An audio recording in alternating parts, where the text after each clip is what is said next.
Welcome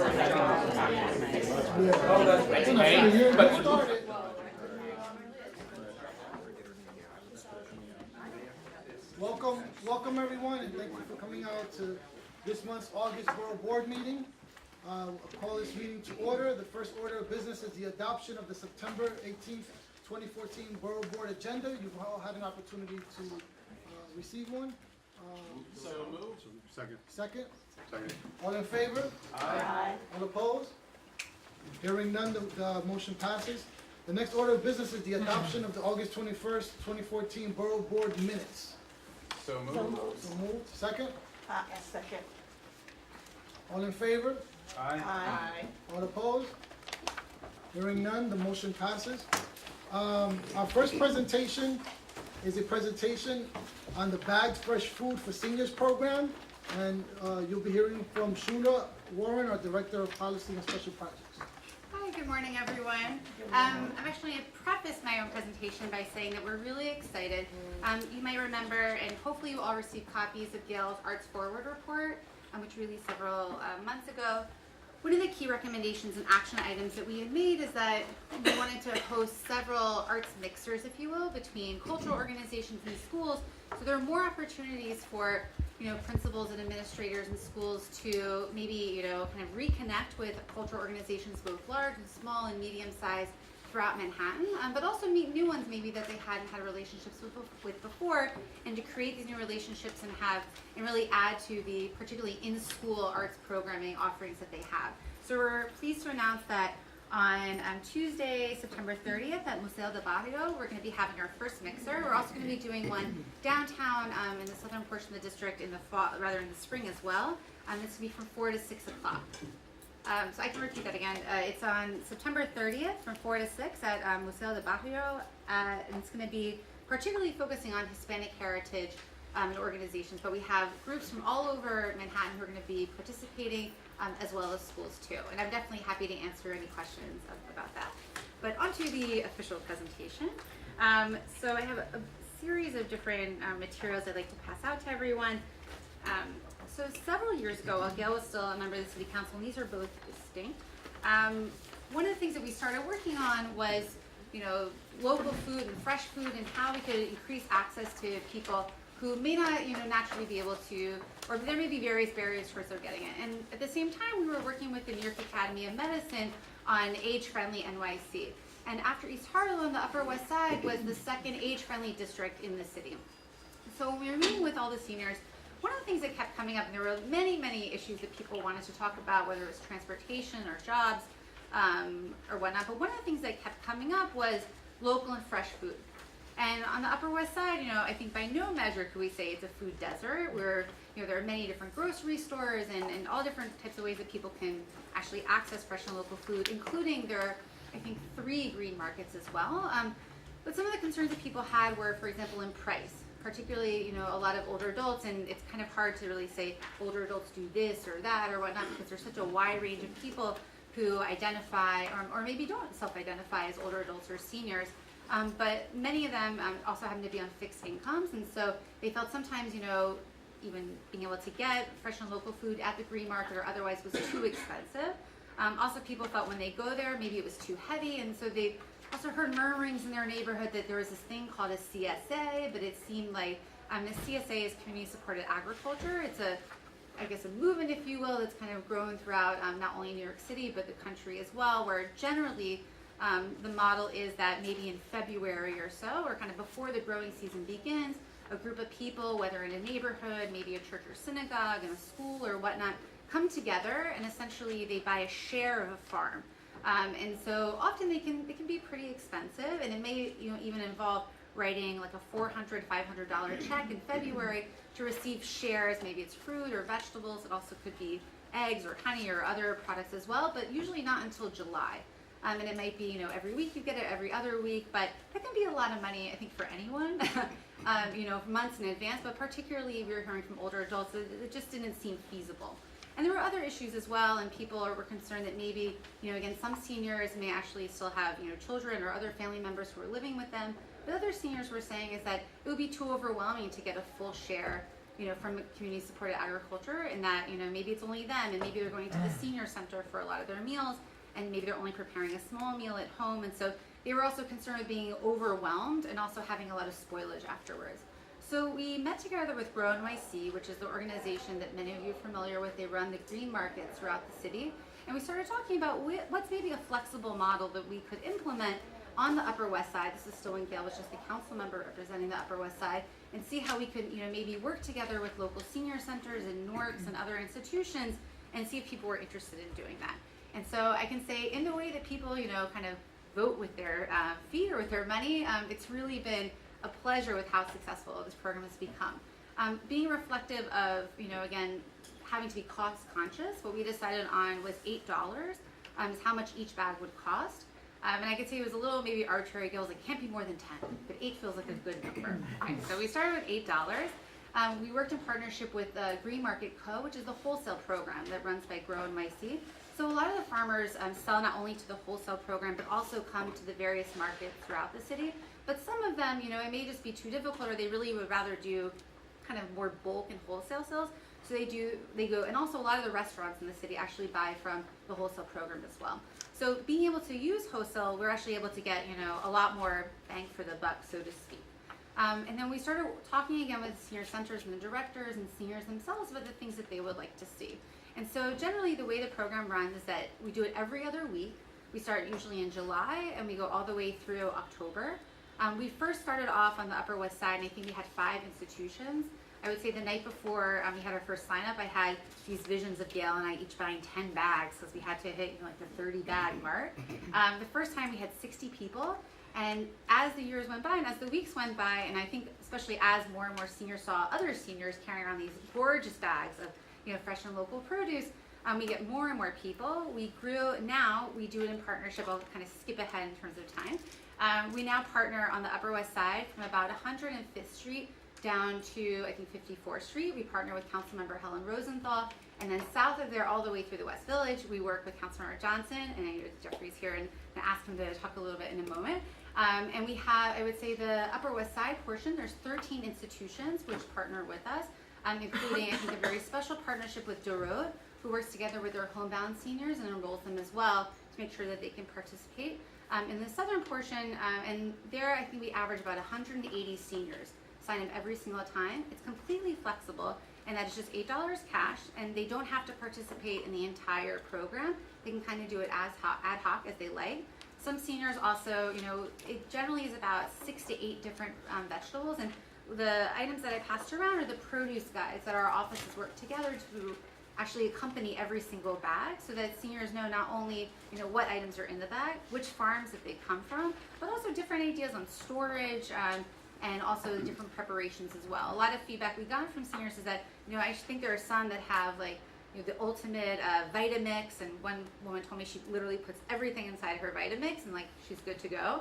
And I think other people maybe are using a microwave or just looking for raw preparation. So we try to really think of all the different people who are using our program and different ways they can really maximize the usage out of it. And then the southern portion of the district, I think we have about 5 institutions, and I think we're particularly really proud of the partnership we have with Visions, which actually is our largest site. They do over 30 bags every single time. And what the program staff at their office do is once we give them the produce guide in advance, they actually run Braille copies of it and also even larger print copies as well. So it's something that we're really proud of in lots of different ways. And we've had just such amazing feedback. And we average, I would say, about 100 seniors every single time that we do that program. So it's something that we really reinforces not only Gail's work with older adults, but also in trying to increase those partnerships between upstate and downstate, and all the ways I think that those are beneficial for New Yorkers, but also New York State as well. And I would say one kind of off of that, we're also now working to increase, to kind of expand the program with Corbin Hill Food Project, which is an organization that does a lot of similar things as Grow NYC, and they're just wonderful, actually, in northern Manhattan. And we're going to be launching kind of a pilot version of that for about 3 rounds starting in 2 weeks. We already have on site the Kennedy Center is going to be participating, and Dykeman as well, and Isabella too. And so we're looking to kind of expand the programs, also working with those community partners who have these great relationships. And I can really say is that we're very really we love, of course, working with Councilor Johnson's office and Councilor Rosenthal's office, but it's really those partnerships in the community with the senior centers, with the NORCs and their staff, and everyone that really, I think, has made such a strong program because everyone has to work so closely together and really. And I think what's also special too is that we encourage at the senior centers that not only the seniors participate, but also the staff and the home health aides can participate as well. And we've had a lot of really great feedback from that too. And I don't know, Jeffrey, if you want anything you wanted to add. Just to echo everything Sheila said, it is, I think, remarkable and speaks to the need for something like this. Folks don't know what they're signing up for each week. I call it potpourri produce, because you're giving over your money, but you're sort of going grocery shopping and not knowing what you're getting. And in the short span that we've done this, and over 500 bags in the 3rd Council District, we had one complaint, which is remarkable for the West Village Chelsea House Kitchen. It's a fantastic program. The word of mouth is really great. The connection, like Sheila said, of downstate, upstate, people really like that. It's very local. There's an environmental element where it's reduces your carbon footprint. And just the value of the produce is tremendous. I mean, we priced it out. It usually comes out to be about $25 in the regular grocery store that you would be getting with this $8.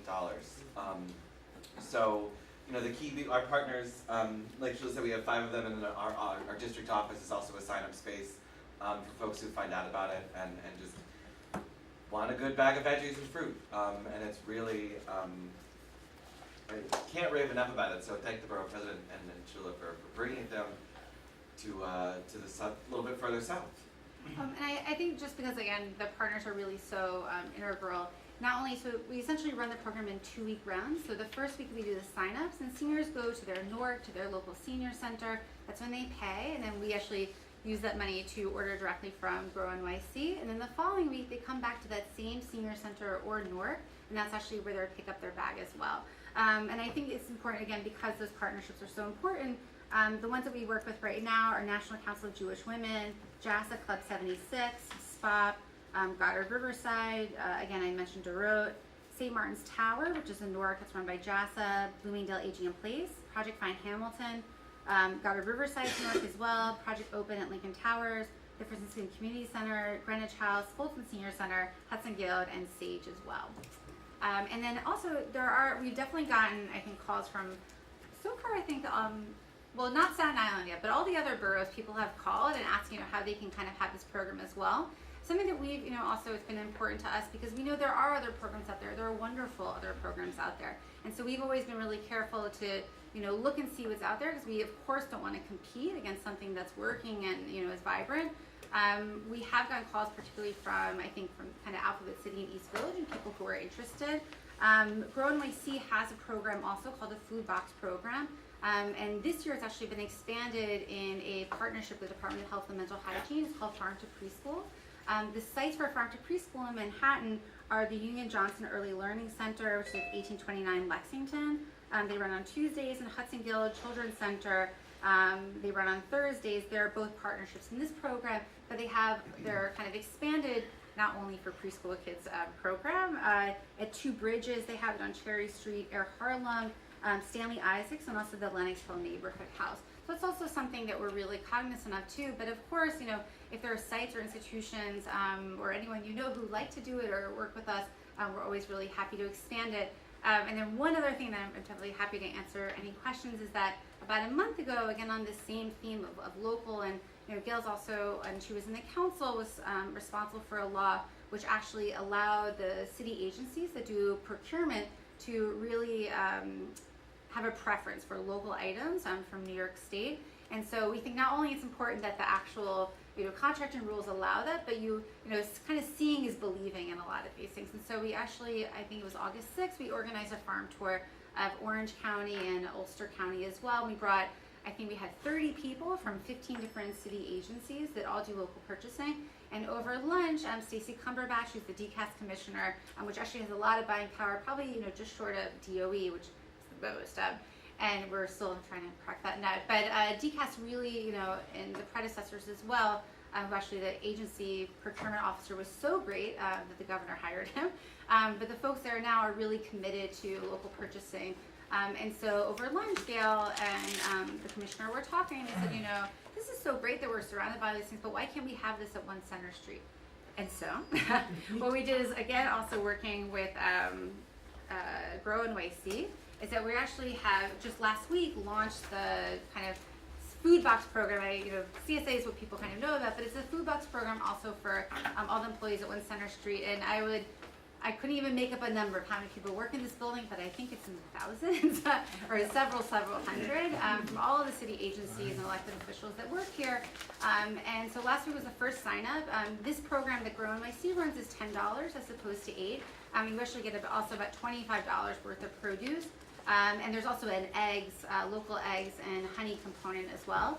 And last week, we went down and, we had spread information all over. We had an information session in our office, and, 4 people had RSVP'd, and we're like, that's great. We'll talk to 4 people about if they have any questions.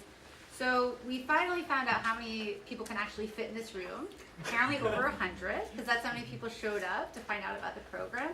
And last week when they actually did the sign up, it was a record in the entire history of the Food Box program that over 230 people signed up for the program, which is really amazing, and we're just so excited about it. So today is the first pickup day, and we're doing lots of logistical things to expand it and make it easier for city workers and others to participate. But we're really proud of it though. And again, just really increasing access in any way to people to participate in these type of programs is really something that's really important and special to us. But if anyone has any questions, I talk on and on. Of course. One, I heard you say that you're starting to work with Northern Manhattan and Isabella, so seems like you guys kind of jumped right over West Harlem. So that I just want to put on the table that that's something that we would like for you to look at, because I'm actually involved with the food box in Central Harlem, in District 10, Air Harlem, which is in one of my buildings, has that program. So, it's a good program, and we certainly like to see some of our senior centers in West Harlem involved, like the Grange or Major Morris or. That would be wonderful. And any recommendations? Some of the other sites I didn't mention were also Esplanade Gardens. I'm not sure if I mentioned Dykeman, Carver Neighborhood Senior Center, East Harlem Senior Nutrition, and Alice Carnegie Senior Houses. They're all north and east. Right, and they're kind of a little hodgepodgey. Some of them were because we worked at Corbin Hill, and they said, oh, we already have something there, we have something there. But absolutely, any recommendations, we would love to include them. And I've also been remiss in saying that for that program, for the Northern Manhattan one, the Doe Fund has really generously volunteered to do not only the packing for the other programs are really me, Jeffrey, and a wonderful, wonderful team of staff and interns and volunteers and older adults who pack all the bags individually, and then we get them actually to the sites. A lot of CSAs, you kind of have to do your own thing. But absolutely, I'll follow up with you afterwards as well. That'd be wonderful.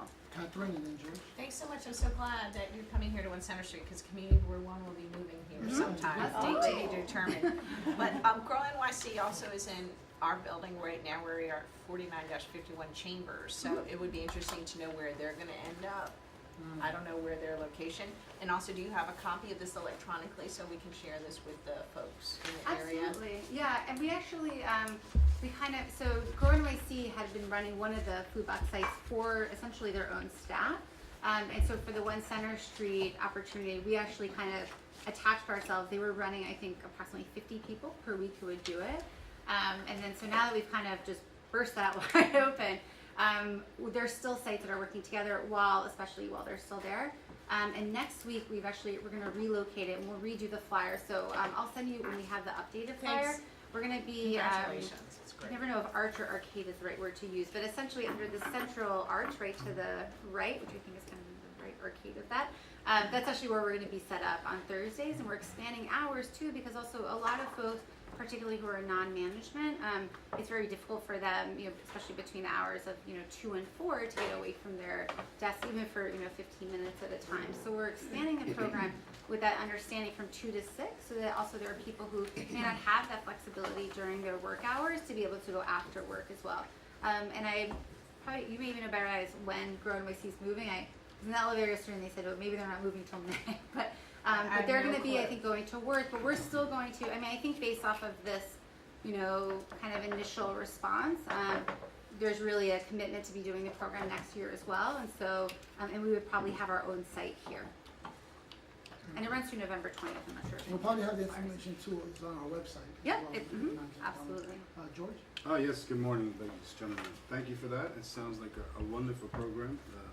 I hear you mention Dykeman, I hear you mention Isabella, because that's our catchment area. We have over 9 senior centers there, and we also do have an active committee for the aging. So I was just curious, when all of this was started, has your office been in contact with our office and our committee to reach out to the 9 senior centers that are there? Because you know we have a high percentage of diabetes and obesities in our district, I think it would be great if the board could be involved and get the committee involved, because we work closely with the 9 senior centers, and we also work with local food programs to bring fresh fruit, as we call it, from the back of the store to the front of the store. Many of the bodegas, you go in and all of the fruit is in the back. It's not in the fruit. It's not in the front presented, so people don't know that they have fresh fruit. But we're also a district that we have a lot of fruit vendors spread abroad, which is not always the healthiest choice in our selection off the street. It'd be nice to get a reputable source where we could get these fresh fruits. And so our office would love to talk a little more about this initiative for our district. That would be wonderful. And I think especially having, you know, your help and expertise and relationships about identifying, you know, I would say one thing, you know, and I can't talk enough about how important the partnerships are. There is a certain amount of requirement, right, in that partnership, is that the senior centers have to do, you know, outreach within their staff and signing people up and doing the receiving. I mean, so far, again, we've had no problem that we couldn't overcome. I'm sure that the committee aging would love to do that. That would be wonderful, and I can definitely follow up with you about that. That'd Definitely. be We great. appreciate that. Thank you. Any other questions, comments? It's a great program, and a great price also, which makes it accessible to seniors.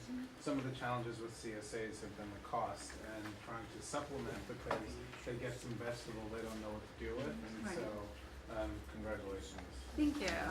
And we even actually have older adults who split bags with friends too, and that's totally fine. And then it's, you know, really, we were talking about, you know, $4 each, but even I can tell you, you know, from trying to remember off the top of my head what yesterday's bag was, I think we ended up having everyone receive 2 ears of corn, a pound of those little adorable snackings, the sweet snacking peppers, a pound of plums also, which is about, those are like 12 each, a pound of tomatoes, which is about 5 or 6. Sometimes you people even say like, oh, this is like, you know, too much almost, but and also we had lettuces, and there was dill, and several other items as well. So you really get a great, you know, bounty. And I think our biggest challenge kind of going into the autumn is that in New York State, at least, things just tend to get heavy, you know, between apples and squash, and they're all really beautiful. We try again to really be cognizant of, you know, who our participants are and who our members are, to make sure that it's not too overwhelming for them. You include recipes, right? Yep, and we always do recipes as well. And we, in addition to that, we also do surveys, usually about twice during this, over the course of the program. And I think the last time we did a survey, and I think we all know how challenging it is sometimes to get a response to something, either good or bad. You know, we look for both. And I think the response rate was 85%, which is kind of amazing, I think. And it was really overwhelmingly positive, but we also had a lot of really great feedback on ways that we kind of, you know, tinker with the program to make sure that it was, you know, as easy to access as possible. I'm sorry, I was a little late, you may have cut it. So are you gonna, George said you're gonna expand it? Right now we're working to expand it into northern Manhattan. And so we have a couple centers that have said that they want to participate, and we're going to have 3 delivery dates. Because we, again, usually run through the end of October, or rather throughout October. With Corbin Hill, they have a slightly longer season, so through November. I represent Village Soho. Mhm. People don't think they're seniors, but there are many. But any plans to come down there? Well, so I didn't check. We're at Greenwich House. Greenwich House. Yep. Wanting to go more. This was the first time we it's been in the 3rd district, and so we've been working with Greenwich House and this round, and hope to sort of continue to find more partners in the village and elsewhere. We're gonna put this, we'll do an email blast on this. I think a lot of people would like to see this. Thank you very much. Thank you. Okay. I think it's Thank you. a perfect transition to actually Oh, what Hallie's going to talk. Can I just add real quick? 2 things. One, if anybody wants to see what it's like to pack a bag and like the process, Next Wednesday, our office is going to be doing our weekly, our bi-weekly program, and that takes place at Fulton Center at 119 9th Avenue between 16th and 17th Streets. 9 a.m., come join us. Don't wear nice clothes because you get dirty. It's fine. But it's like a good kind of It's dirty. a good dirty, So. exactly, absolutely. So, yes. And again, like you've noticed, it's $8 each time you want to sign up. So if you go away for a month, you don't have, or a week, you don't have to, sign up. And there's no commitment to the whole summer. So it's a really great program. Thank you. Next, we'll hear from Hallie Chu, our policy analyst on organics collection and composting program, and a lot of the work that this office has been doing on this issue during the summer as well. Thank you. So actually I'm gonna take over from where Shula left off with the Center Street Food Box Program. We are picking up today is the first day to pick up after our first week of sign up. And people who signed up last week actually will receive these bags if they don't bring their own bag. So we're encouraging people to bring their own. And the reason is this week is Bring Your Own Bag Week. And what the aim of the Bring Your Own Bag Week coalition is to reduce the use of primarily plastic bag, but just waste reduction. New Yorkers on average uses 12 plastic bags or 12 paper and plastic bags per week, sometimes without us even thinking about it. So when the Center Street staff goes to pick up their produce today, since it's the first week, we're thinking maybe not a lot of people know to bring their own tote bags to pick up the groceries. And as an alternative, Grow NYC will give everyone 2 double bags of the paper grocery bags that you have at the stores. So it adds up. So we actually were able to partner with Citizens Committee. They're giving us 200 of these bags. So out of the 230 people who signed up, hopefully we'll have everybody covered so that Grow NYC won't need to use any paper bags. These are amazing bags, and the goal is once they get these back, hopefully in future weeks as they continue to sign up with the CSA, they'll keep bringing these bags so that not just saving 400 bags this week, but in the future there's a reduction of use. So that's what this is. And as Aldrin mentioned, we are doing a lot of really exciting things around organics waste. And main thing is in this past Monday, actually, I will pass around flyer for us. We had a day of action in our office.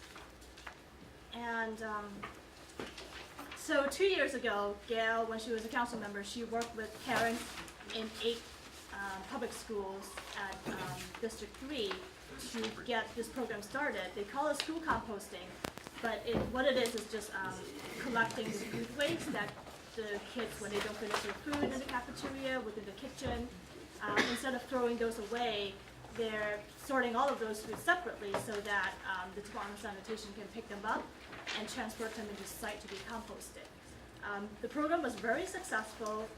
So much so that the Department of Sanitation and DOE picked up on the motto and replicated it. And as of in 2 weeks, by the time October 6th starts, all of the DOE schools in Manhattan is going to be part of this, what they call organics collection program.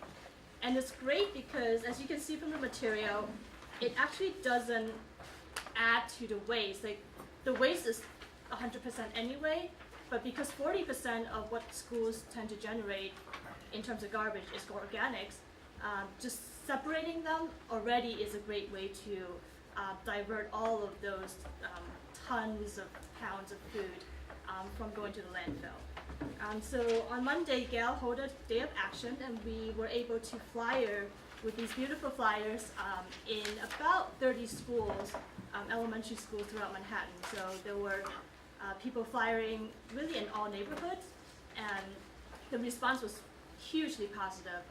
Some of the schools actually invited us back. They wanted us to go and make presentations.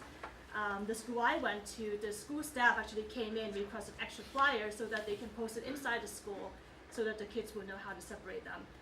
So that really matches with our goal and sanitation's goal, really just to raise awareness, and through that, the students will learn a habit of separating food that can bring into their homes as they learn about recycling and all of the related best practices.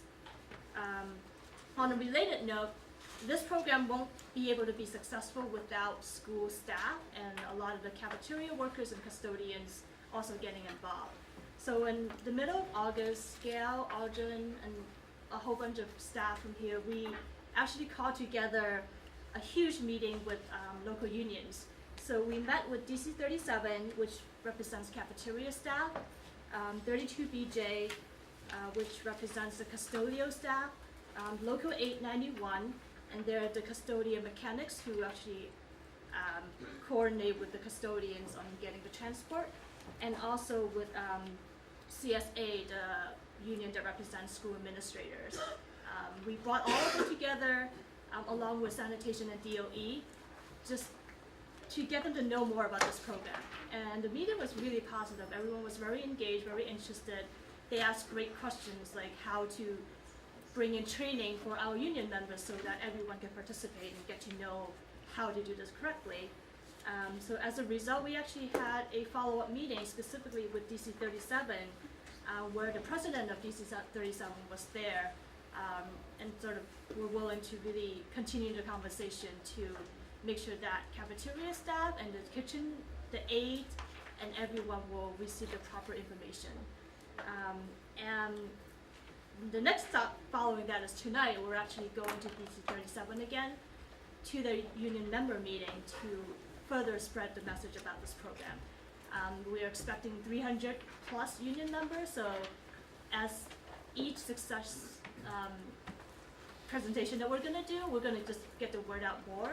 And along with all these materials that we're gonna work with DOE and sanitation, the goal really is to really match pace with the school expansion, not just so that schools have it and then get contaminated food scraps, but to have all this participation program, and that from there we actually are going to be able to separate food scrap from the waste stream and compost them, and the end goal is to generate them into renewable, reusable energy that can be sold back to the farmers or just to kind of complete the cycle of waste management. And then I have one quick question. Where is all this food waste going? Where is the facility that's doing the composting? So right now, since this is a pilot project, they're going to 5 locations. One is in Staten Island. There is a site that can collect food and organic waste to compost. And then there are 4 other sites outside of New York City. I think Newtown Creek is one of them. And as this pilot becomes out of a pilot phase, the goal is sanitation is going to work with identifying future sites to have one inside New York City. So the pilot is very important in that if it shows that it is successful, then it will justify a local site, which then will cut down on the diesel truck transportation fuel and all of that So goes are with you that. working with the SWAB on this too, this project? Yes. Yes. Okay, because I used to be on it and I love the SWAB, Yeah. so We this had is our great. first meeting back from summer hiatus Yeah. last Wednesday, yes. Actually, Congratulations, amazing initiative. it's like a perfect segue. Yeah, I was going to talk about SWAP next. So we met SWAP. Hallie, just on the organics collections, if I can ask you a couple questions Sure. about the school food program. How is the DOE school foods and sanitation measured success of the program? I'm sure in different schools there are different rates of success, or the streams are cleaner or dirtier. Just overall, how have they measured the success of the program? And I would imagine sanitation would be the one managing that. Yeah, so And sanitation are they tracking the organics to Rikers Island?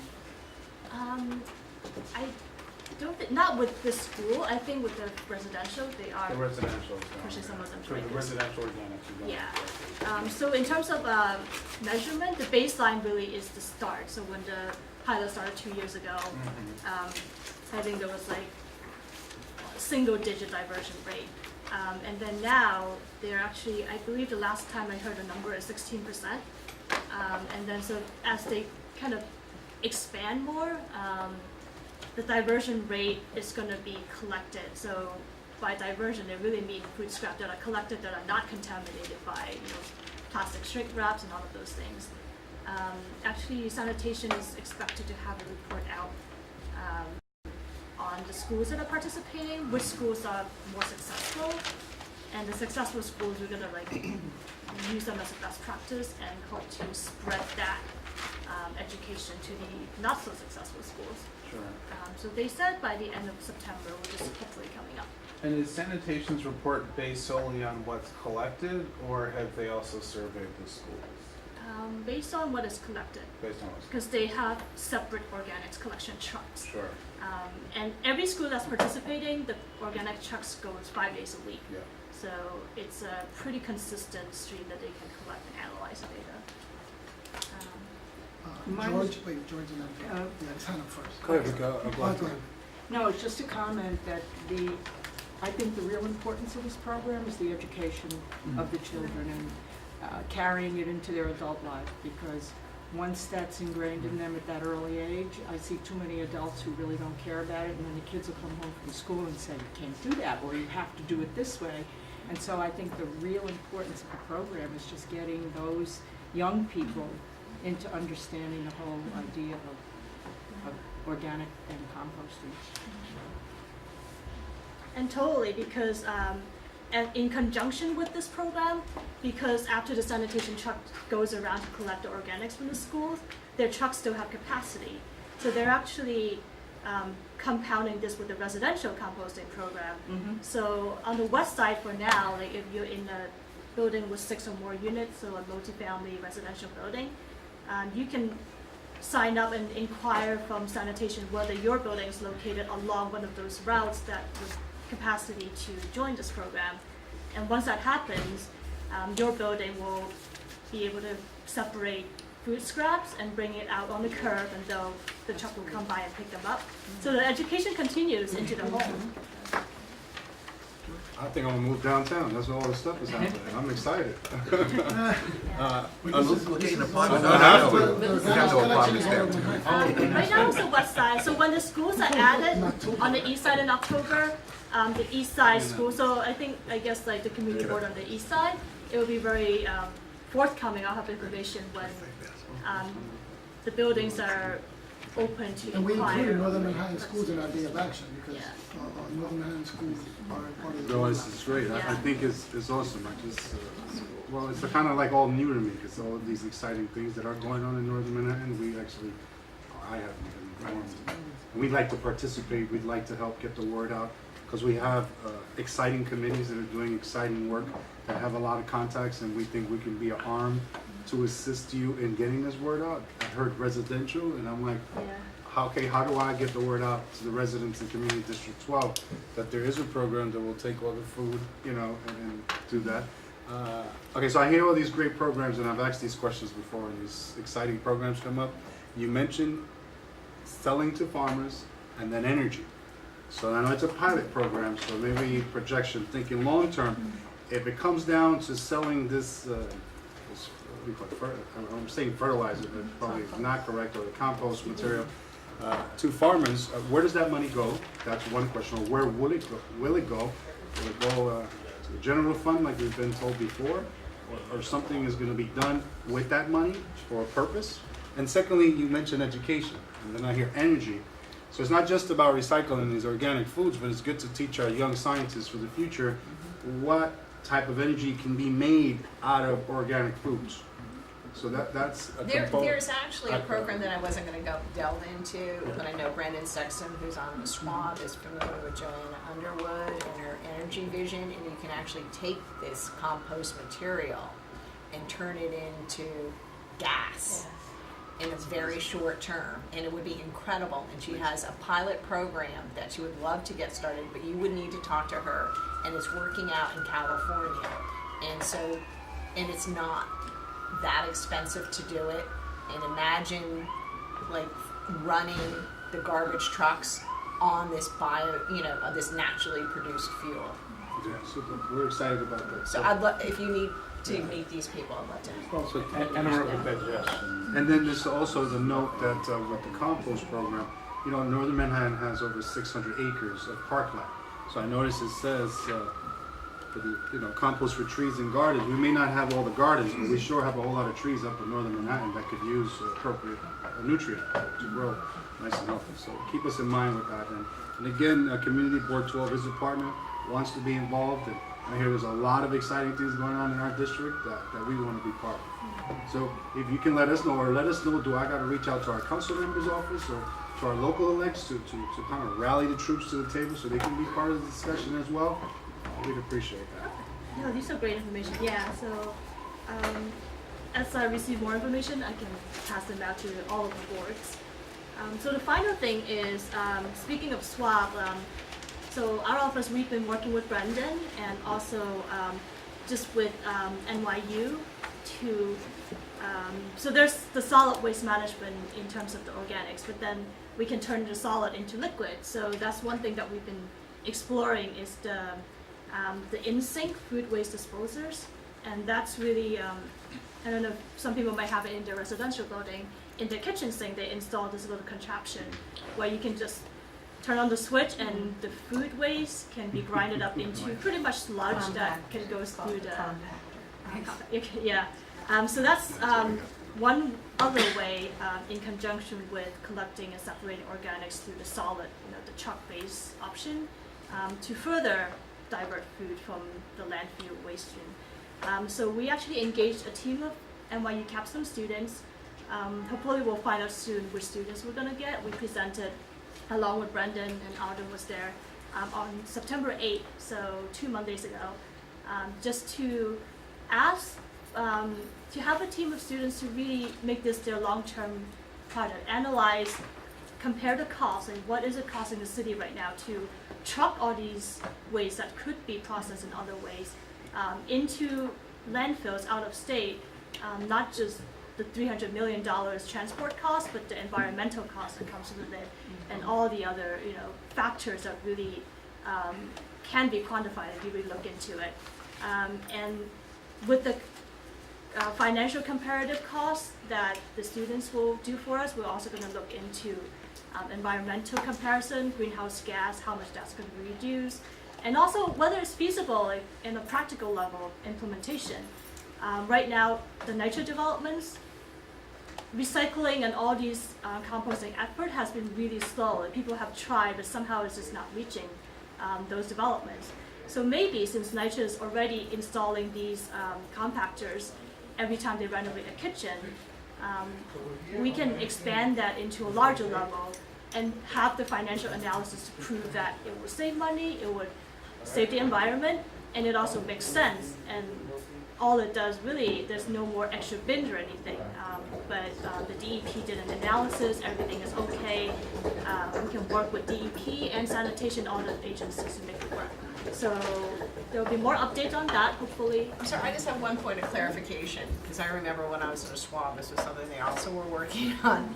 And I'm concerned about the trace contamination. So if you're collecting the composting at the other end and you have people flushing down medication down the toilets, you have chlorine, you have soap detergent, you have everything else commingled with this organic waste that's being shredded at the same time, we need to make sure that maybe the rest of the waste stream of what's going down into the system also needs to be cleaned out. Yeah, that's Because otherwise we're going to be contaminating our food supply down the road. And that's something that our office is in conversation with DEP. So in terms of the more technical aspect of that, and maybe eventually the education into households, we're going to look into that. Thanks. Thanks. Any other questions? Yeah. I mean, this is an enormously important progress being made around organics sorting and organics collection in the schools. And there's so many different, probably thousands of different decision nodes and decision points to get it right. So we can say that organics collection has been rolled out to all public schools in Manhattan, but what does that really mean? And the borough president's office is very interested in making sure that within the different decision nodes and among the different players, that the conversations are had and the different groups are convened to discuss that, just not to assume. So for example, and there's some things that can be done early on to deal with the contamination issue. And the contamination issue is so very important because we're trying to avoid it from ultimately winding up in landfills. So if you go through all this effort of having separate routes for organics collection, and then it gets to the processing center and the contamination levels are higher than acceptable, then it still winds up being put on another truck and it's sent to a landfill. So all the energy and all the activity was for naught, because it winds up going back to landfill. The contamination levels are above a certain degree. Certain things that we can do to assist with that. So compostable trays. I know DOE is working to try to find contractors or have a type of. We should push on that, compostable trays, compostable sporks, so that the current spoon fork is not, that's plastic, can easily be thrown away with the organics, and that increases the contamination levels. In terms of working with the unions for buy-in is very important, because for many people who've worked in the kitchen or in the cafeteria for 15, 20 years, they may have just been familiar with the blue bin and then the garbage bin. But now you're adding two different bins. So the question is, who's responsible for the sorting? Is it the children? Is it the cafeteria staff? Is it the janitors? There's this quirky thing in the rules in terms of whoever purchases it cleans it. So who's going to clean the organics? If sanitation purchases it, then a union member from school can't clean it. So then, is it a pass through? Little technicalities like that in terms of getting the program right, and then the educational component. Cafeteria culture and others are working with a lot of social media and video production, messaging with young people, to be able to involve them in the messaging. We know that organics collection, research shows at the elementary level, it's less contamination than for high school students. The high school organics waste has higher levels of contamination. So working on that. So there's so many different decision points and players to involve around the table to get this right. But the discussions definitely are beginning with the unions, and they, like many, just wanna get it right. Recycling and organics collection is a little bit like embarrassing sometimes. Am I doing it right? And then for children who are very perceptive, they're like, I'm doing it in school, but I don't do this at home. So just being prepared to make this a conscious awareness raising endeavor, so that it has the educational component and the behavioral change from school to home, and that both workers, teachers, students, sustainability coordinators are all on the same page, getting the same message, getting the same training. Is there an actual timetable for organics collection to be more widespread in residential communities throughout the city? Well, for the schools of Manhattan, the ones who are not online already in terms of the organic collection routes, all are expected to be online in October in terms of the schools. So since the route is already there for the organics collection in the schools, there'll be an opportunity for residential buildings of 6 units or more to be able to sign up as well, since the routes are there. There's an economy of scale. And that's shortly after October. There'll be, I would imagine, some messaging and some campaigns around that to help residential buildings with 6 units or more sign up for this program.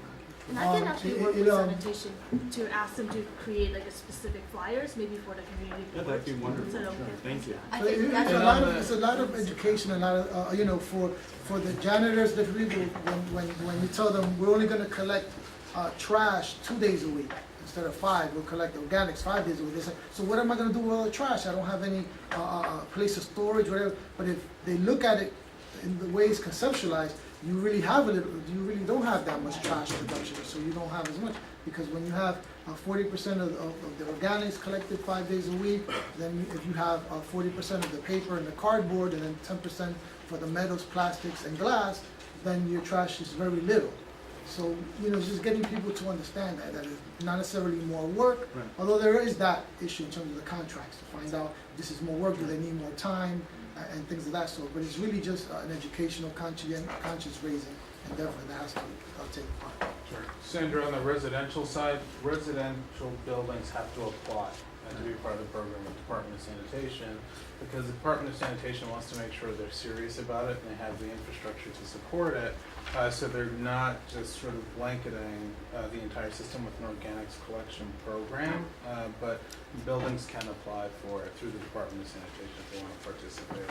And then in terms of what you were saying, Aldrin, I thought that was just such an important point, that the elementary school students are doing better than the high school students.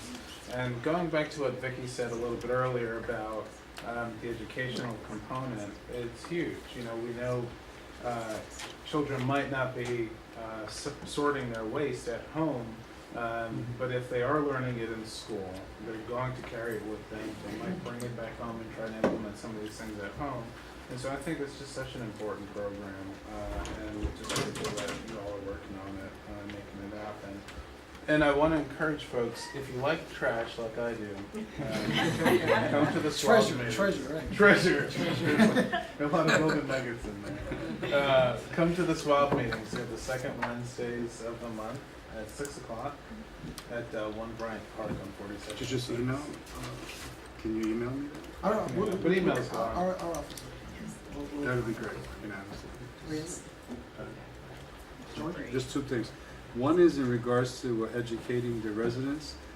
I'm a tenant organizer, and I work with multiple buildings in my district. I think it'd be a good initiative if the Borough President's Office reached out to those tenant organizers or tenant associations within the district or within Manhattan to add that to their agenda when they meet with tenants. I usually do recycling with them in our buildings, so I add an educational component to the organizing piece, not just tenants' rights, but also other topics for discussion. And secondly, could we get a list of all of the schools in Manhattan that are participating in this organic program? So it will be all DOE schools, every single DOE school. Yeah, just to get a list, that'll be, because this way we could follow up with, because we also network with the principals, we could also follow up with the principals and bring it to the CEC within our district to raise the campaign and the good work to make sure that they're doing it. And actually, just to add to your point about reaching out, we are also, so there's definitely tenant association leaders. Agreed. We will also be reaching out to 32EJ, which does the supers, like Very the good. workers. So that's another, it kind of just to reach everybody so Very that people are Wonderful. participating. Any other questions? Sorry, just one more thing. Have you guys been talking with sanitation about NYCHA and the challenges with waste sorting in NYCHA? I mean, there's the infrastructure really isn't there, and so there has to be some creativity in how we get such a large housing stock to be involved in, a waste sorting program. So I don't know if you guys have had any conversations.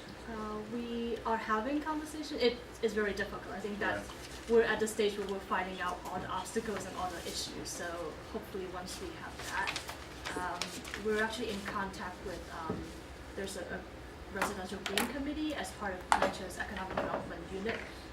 But I think even beyond that, it's in the grant houses where they actually were able to implement recycling.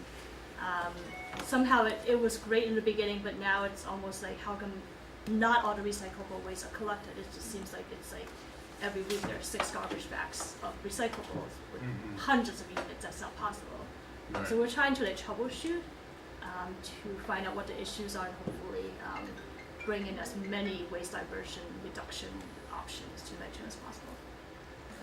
Just kind of in that vein, a couple of years ago, Councilmember Mendez and then Councilmember James actually did a city council hearing on the challenge of kind of the operations of recycling in NYCHA, and it brought up highlighted a lot of the obstacles because a lot of the NYCHA TAs testified, so I'm sure that information exists somewhere.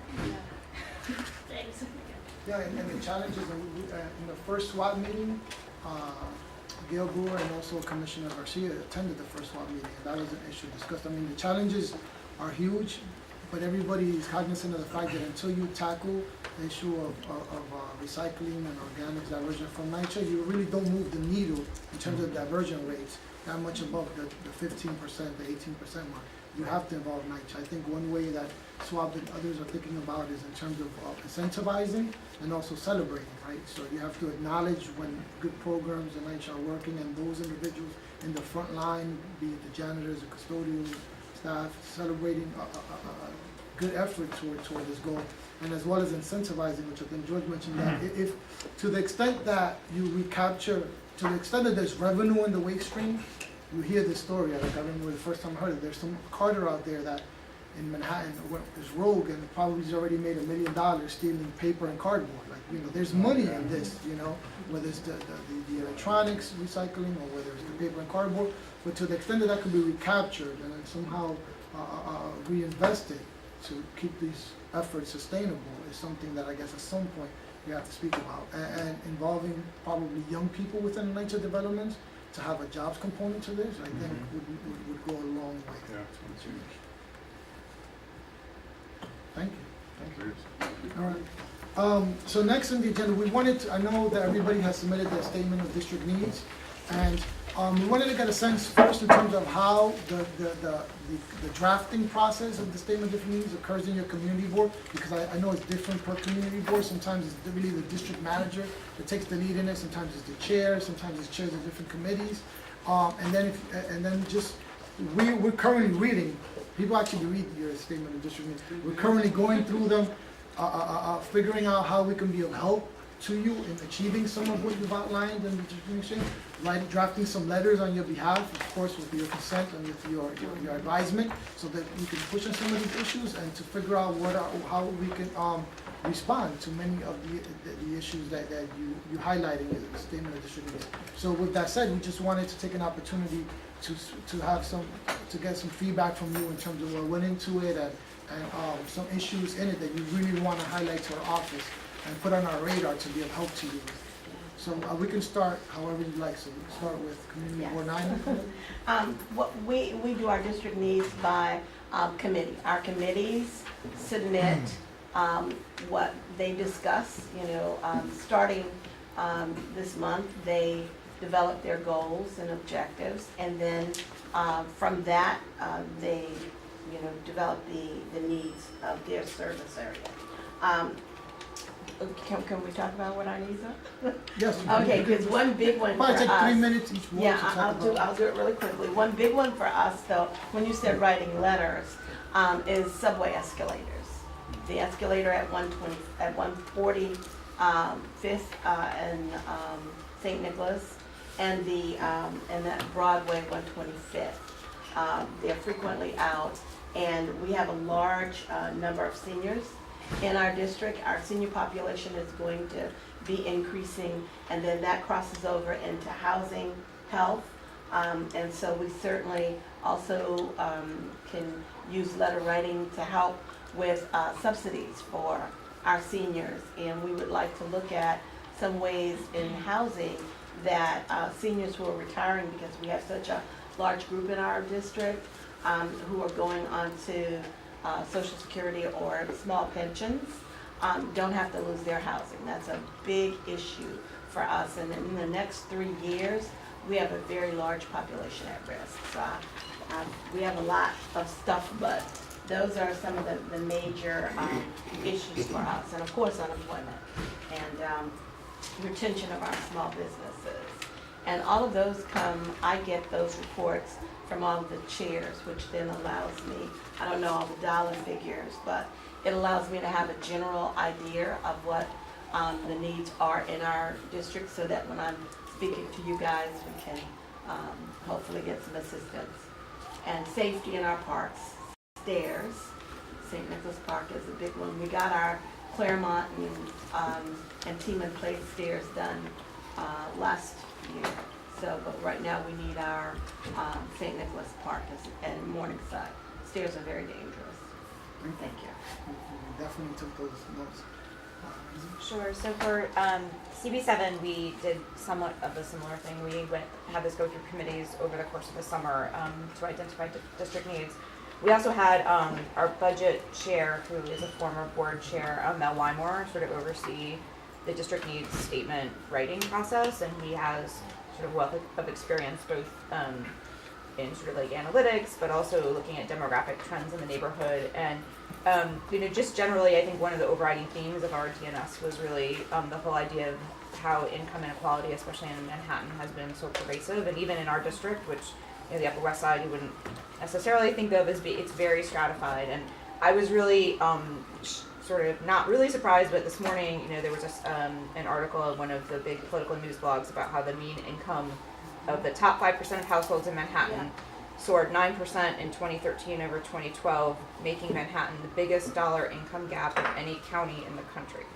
So that sort of overriding theme, we looked at, housing, we looked at schools, we looked at a lot of other indices to show sort of how there are a lot of people in our neighborhood are doing really well, and a lot of people are really struggling, and there's sort of a loss of like a lot of people who are in the middle.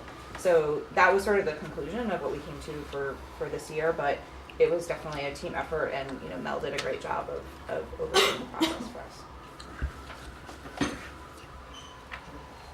For Community Board 12, historically how we do it, or how I've been doing it, is we get the data from the committees. They start doing preliminary budget discussions within committee, and they identify their rankings per committee. And we ask the chairs to submit that. I developed a statement of district need with the district manager and a few volunteers of the board. First, thank you for the training on the new look on the statement of district needs, because we find that adding pictures and maps and all of that, it's very good when you are saying, well, this issue exists. Well, now we got pictures and we got maps to identify these locations.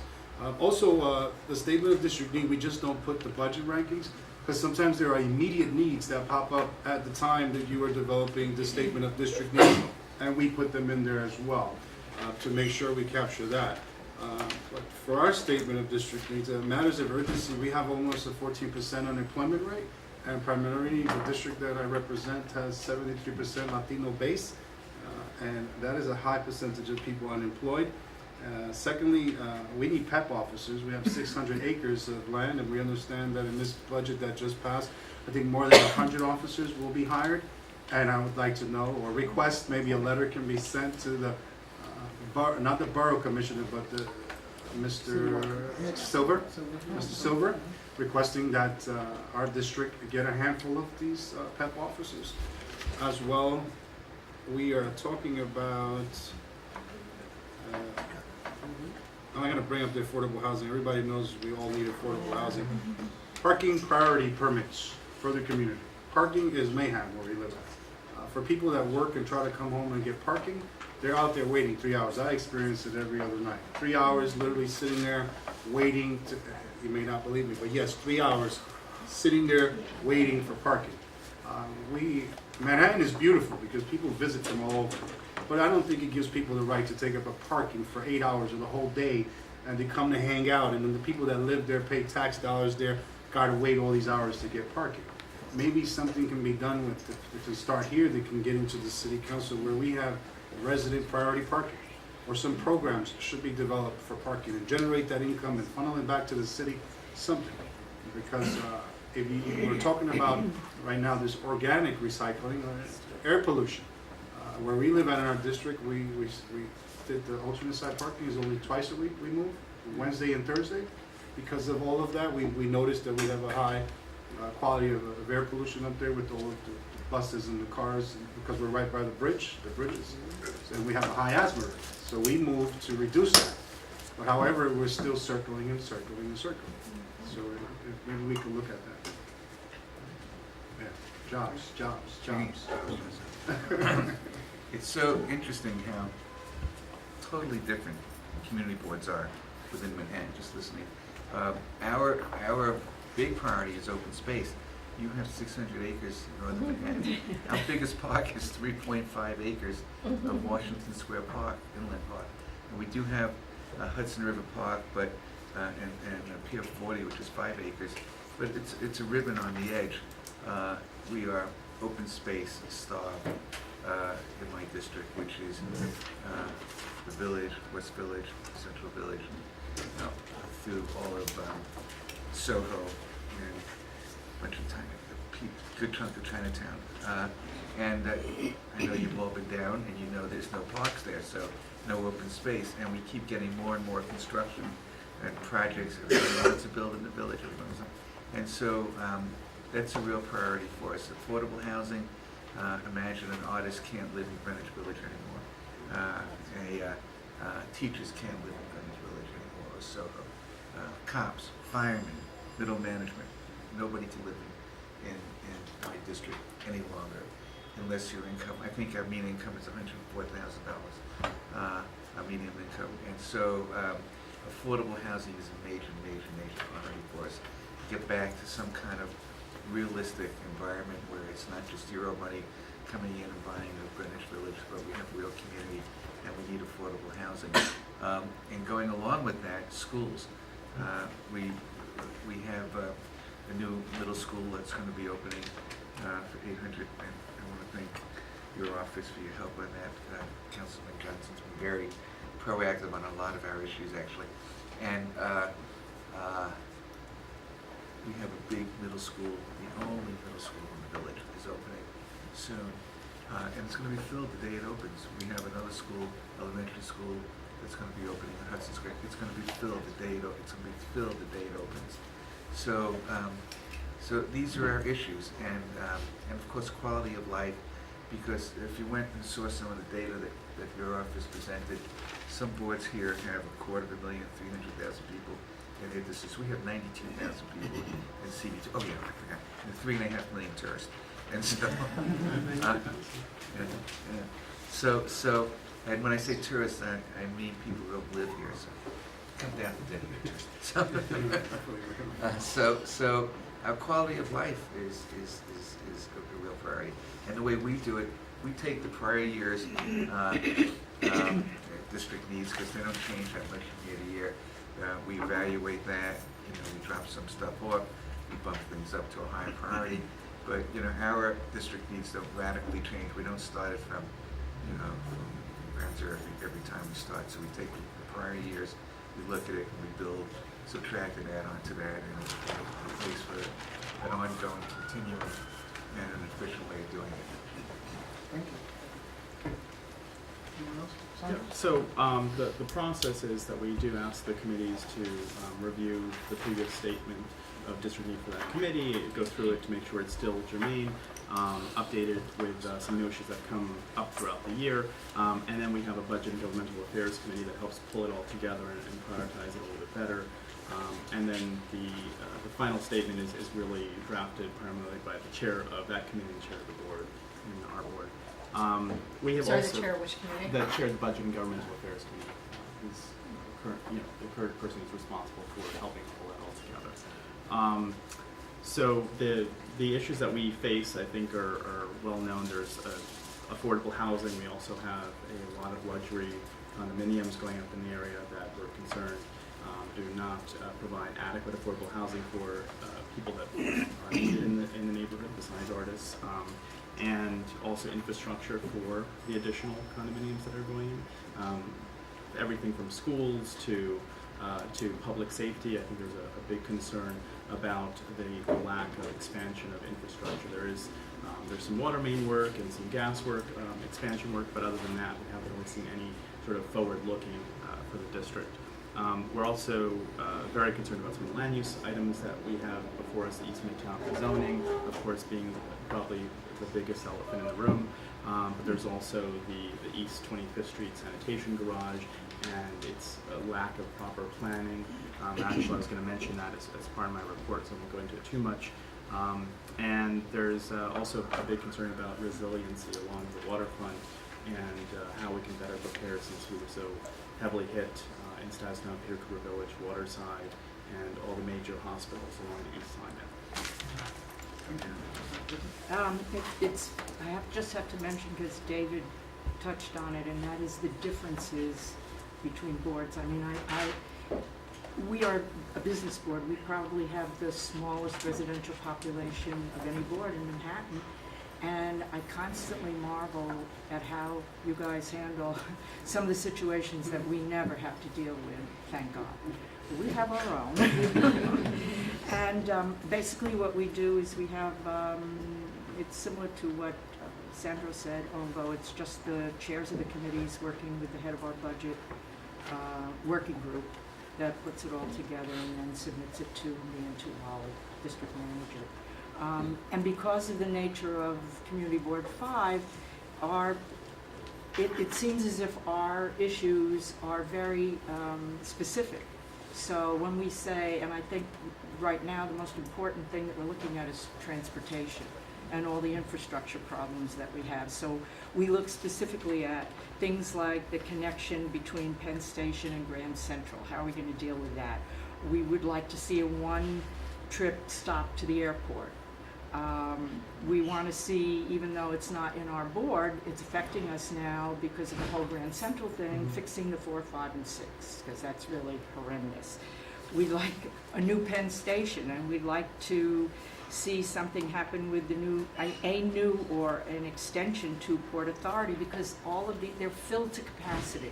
You can't even walk up the street at 5 o'clock if you are walking on 34th Street or up 7th Avenue in front of Penn Station. It's like swimming upstream for salmon. You literally almost get swallowed up and taken with this group that's moving. So basically, we definitely need relief from the intercity buses. We want a comprehensive approach to intercity bus transit, and I know that affects a lot of other boards as well, especially downtown. We are looking at we just got our first school ever in Community Board 5, PS 340, which is the old Foundling Hospital, and we need more coordination between DCP and SCA on planning for CB5 because our residential population is definitely growing. We do not have a rapid transit route on 23rd Street. It's the only major cross street of the island in Board 5 that does not have that, so that's in our request as well. We're getting so much new development in CB5 that we're very focused on ADA access in MTA stations that near the new development, and for developers to understand the importance of that being included in new development. We'd like to see enforcement of the select bus service on 34th Street, and as well as, this is my personal little pet peeve, bicycle. I mean, I'm all for bicycles, but when I see somebody on the street, on the sidewalk rather, with a bicycle, I really want to go over and just pull them off the bicycle, because I've heard too many horror stories of non-enforcement of bicycle. I was hit crossing Broadway, looking in the direction of traffic going downtown, and somebody came uptown, went through a red light and hit me. Street repavement, many streets in Midtown are horrendous. And a greater focus on the existing housing stock and future development, and the protection of existing housing and rent stabilization. And I mean, we all know that, somebody mentioned this earlier, the middle class is being priced right out of Manhattan, and Brooklyn now for that matter, and some of the other boroughs. So I think those are our major thrusts in the statement. So in terms of process, we kind of a hybrid of what's been discussed.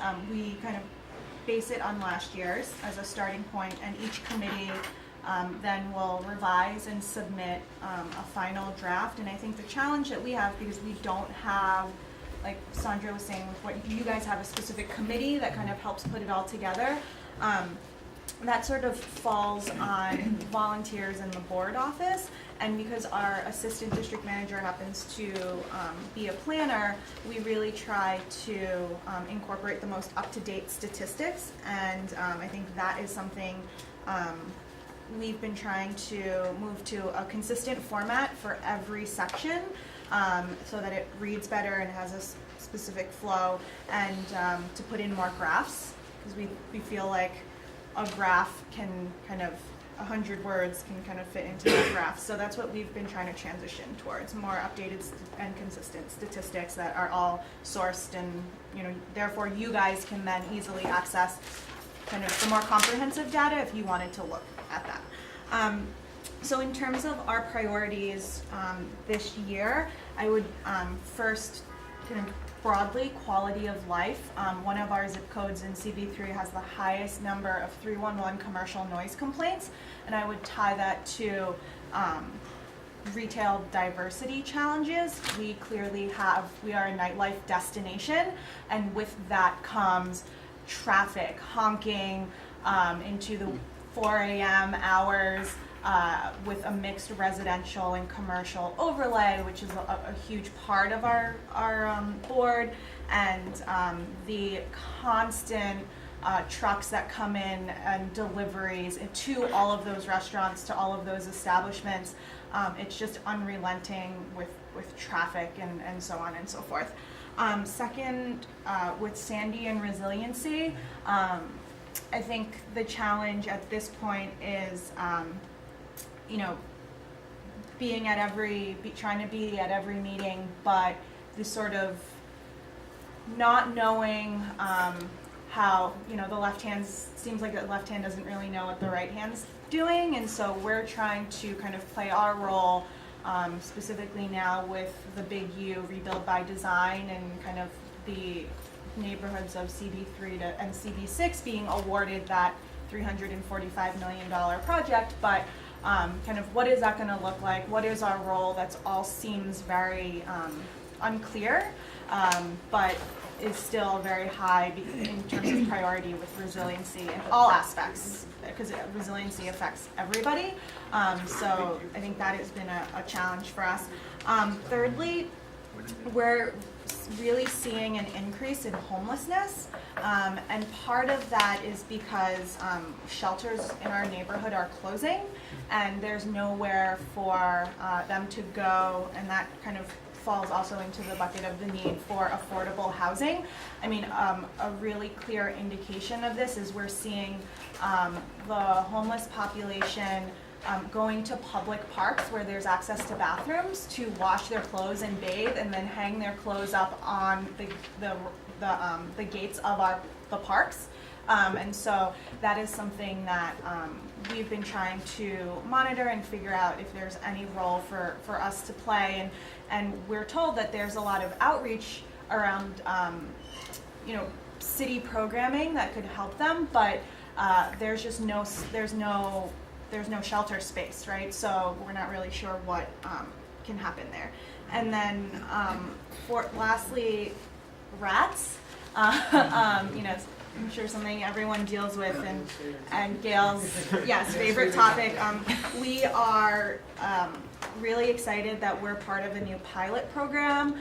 It's a rat reservoir program for a certain part of our district where we're working with the rat specialist for the city, where they're really going to take a much closer look at each particular rat reservoir, which is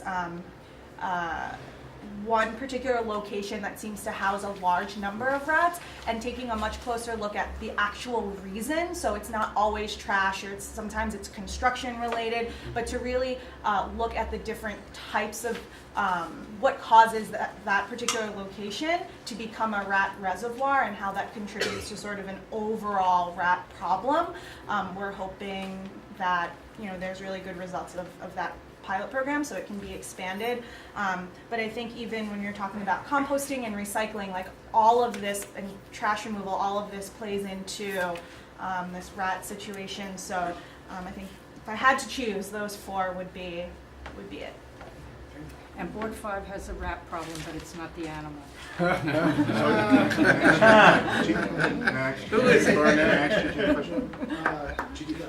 Who are you working with rat specialists? Because Northern Manhattan was identified as the #1 place for rodent infestation in the news throughout. And I would like to make a connection. There's one person, I forgot her name. Caroline The rat lady. Caroline I know it's terrible. The rat doctor. Yeah, she's the rat. She's amazing. Yeah, she's really great. I forgot her name. Yeah, she's come down. Caroline. Yeah. She's come down to she is amazing. Right. I don't know. And she will also do presentations to your community, because she came to CB1, and She's with people what love her. agency? A Department of Health. She's with the Department of Health. Okay. I don't know how we got chosen. I mean, we all like to think our boards are the most special, but I don't know how. I'm just happy we got chosen. But she'll come and actually. She'll come in, yes. No, I'm okay with that. Residents' house. Be at the bottom of the totem pole, that's all right, as long as we can get somebody in to talk about it. Yeah, but she'll teach you how to rat-proof your home and things To that are. touch base on construction, I do believe there is a correlation with construction because rodents create burrows. As soon as you start moving the building and shifting and breaking walls, they go to other locations. And we're seeing that in our district, speaking to the residents. There's construction going, oh, I got mice now, I didn't have them before. Well, they moved from that building, now they're in yours, so we have to be aware of that. Thank you. Thank you, Chief. You have questions or you want to present next? No, just to present. Okay. Yeah. Okay, yes. Community Board 8 does it basically the same way. The co-chairs of each committee submit their district needs statement to the chair. The chair then meets with all the co-chairs and then they're ranked. The ranking pretty much remains the same each year, and our district needs are also pretty much the same as all the other community boards that are heavy in residential needs. But we came up with 9 items, but I would like just to speak about our first one, which is top ranked, and that is we are strongly opposing the Marine Transfer Station, which is being located at East 91st Street in the heart of a residential area, and we're concerned about the traffic problems, the safety problems, and also the environmental problems which will occur if this project does go forward. Can I ask you, where is it now? Right now they are building, they are putting in the pilings in the back, and there used to be 3 cranes, and now within the last week there's now a 4th crane. So isn't it a kind of fait accompli already? Hopefully not. Hopefully not. I know the elected officials, along with the borough president, are all working very hard to prevent it from going forward. And the latest is that Congresswoman Maloney is anticipating a lawsuit against the New York State Department of Environmental Conservation to demand that a new review process start concerning the permits that are issued. Because the permit, I believe, is at least 5 years old or 6 years old. And within the last 5 years, things have changed dramatically. Super Sandy, more residents in the area, more schools, more traffic. I know Community Board 8 covers Roosevelt Island, and That's I know right. you included several points regarding the Cornell Tech construction and quality of life issues, as well as a request for the repaving of Main Street in Roosevelt Island, as well as the exploration of ferry service to Roosevelt Island. So it's ferry service. You do read those. Yeah, he's reading them. Yeah, Very impressed.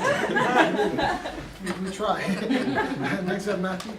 Sure. So, like others, we use our committees as a place to identify what the needs are by committee, and that's how we organize them in our statement of district needs. We don't rank the needs because there are a lot of really critical things that are extremely important that need attention.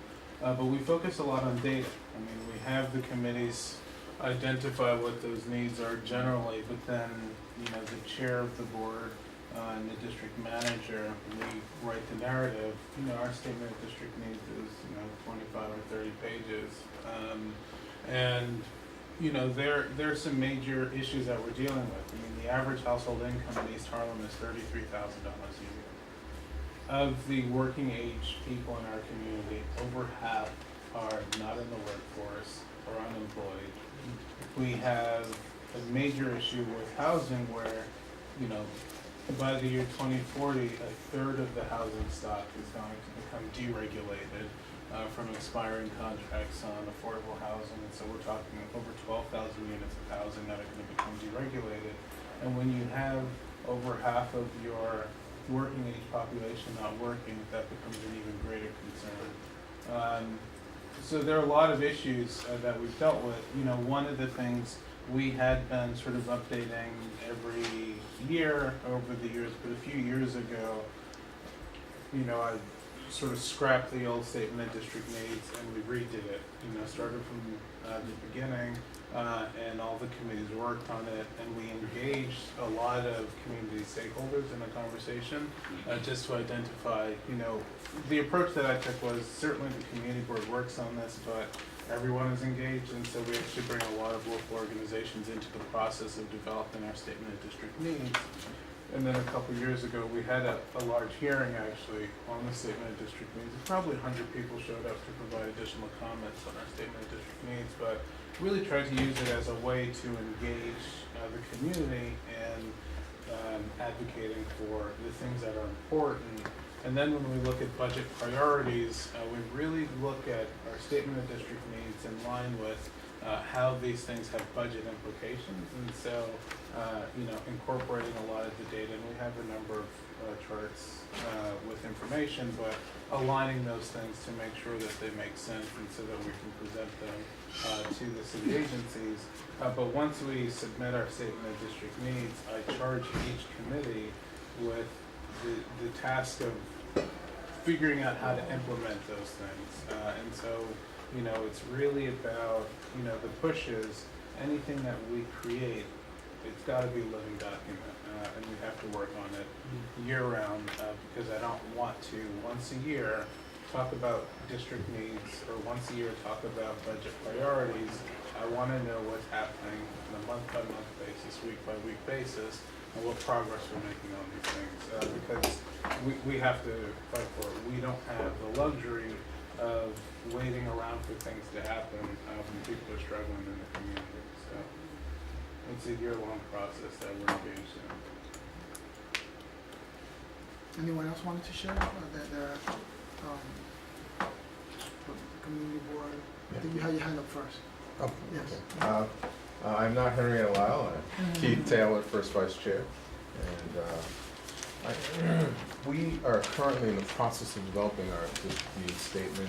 We are trying to encourage as much public input as possible, whether by inviting them to the various committees, meetings that are taking place this month for public input, or online. We're using our website, Twitter, Facebook to try and encourage public comment and participation in this process.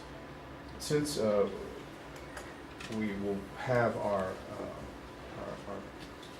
more formal development of the district needs statement at the general board meeting in October, I can just go through a few things, but I don't want to definitively say that I have everything listed because it's still in development, obviously. Affordable housing has been mentioned quite a bit. Preservation of housing in Community Board 10, which is one of the poorest districts in the city, if not one, not the poorest one.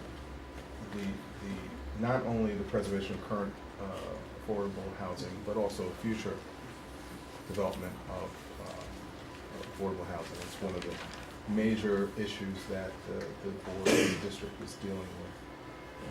Public safety, we've got issues with youth violence that are considerable, and improving police-community relations is also something that is very important for us. For economic development, we've got a large unemployment problem. It's systemic.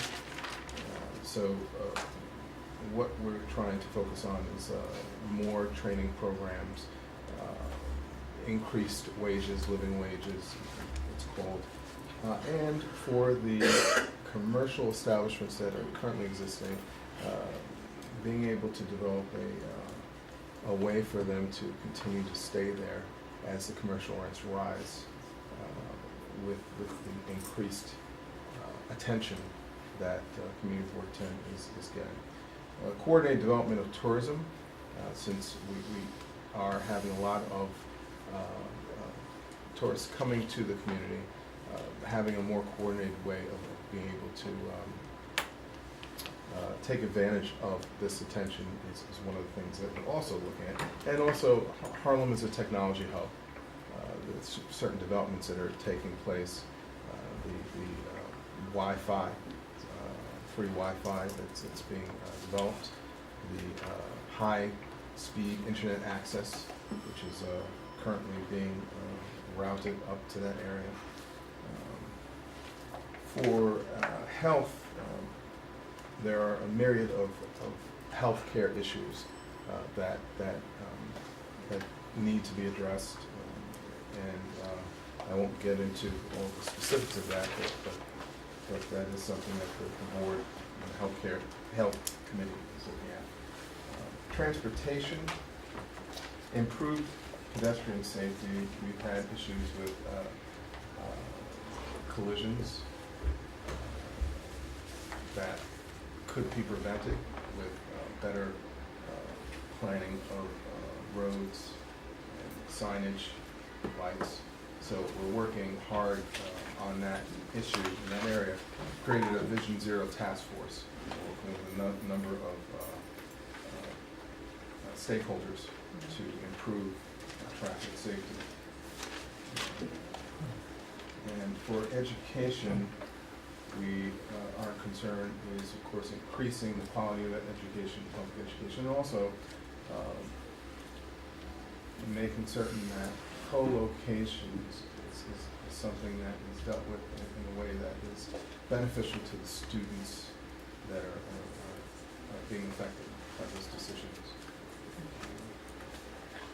And for our arts and culture, we have a very robust arts community in Central Harlem, and the promotion of that community is something that we're really trying to do, particularly in coordination with the tourism that is taking place, tourism phenomenon. I think that is it. Thank you. Kathy? First of all, I love the training. I thought it was great. It was great that city planning also had the training, and then they created a new guideline. So basically, Community War 1, through this process, we had to deconstruct our prior district needs report and make it fit into the new requirement, which was actually difficult, but very useful. But it took a lot of time. I just wish there was like a longer advance notice, so we'll be able to implement that last year. So basically, we have a great planning department. We have Michael Levine, and a lot of our data was backed up by actual statistics from the planning department. So a working document was created and was shared with the executive committee, and then everybody's ideas were included. But we have an idea that next year going forward, Michael Levine in our planning department also works with PACE students and also with CUNY, and so they're actually going to go into the field in the 4 different geographic areas and survey the people on the street to find out what the district needs are. So we're applying a new level, which we're very excited about, which then leads into the overall population in Community War 1, which has been changing. The population roughly before September 11th was 20,000, we're roughly 65,000, so it's great to be more of a 24/7 community. We have 310,000 workers roughly every day and 11.5 million tourists a year. And we're only 1.45 square miles, so I guess if you had to break it down into 4 different categories, it's really one is infrastructure, and with the infrastructure, it comes down to our number 1 top priority year after year has been school seats to address the increased population. And during the Civic Center plan disposition last year, we were told to decouple the sale of 49-51 Chamber Street and 346 Broadway, and that we were supposed to get 1,000 seats. No location has been given for these seats, and so that is really a top priority, and it just can't be moved forward longer. The second item is the increased density, so that also has to deal with the open space. And 3, in terms of housing, there's a changing population, so the people who have been here help build the neighborhood. Affordable housing is actually a key issue, but it's not just actually the housing stock, but it's actually the energy component of the housing stock. So when people, look at it, that was an issue at Gateway. So people need to look at the energy costs as well. Also within the infrastructure, transportation is a huge issue. The 4 and the 5 is at 120% capacity, as Morris realized yesterday in the meeting. Multiple subways go by before you can even get on it. But we need to make the subways you know, the mass transit work better because our streets are clogged by buses, and we appreciate your work that you've been doing on buses. The second big area is really resiliency and sustainability. We're approaching the 2-year anniversary of Superstorm Sandy. We had 2 people drown in our district. One was a parking lot attendant in Tribeca. Another one was just south of the New York Stock Exchange on Broad Street. There was substantial damage. Some businesses in the South Street Seaport are still coming to come back. We are thrilled that our neighbors north of us have been allocated $335 million for a portion of the Big U. None of that is happening downtown.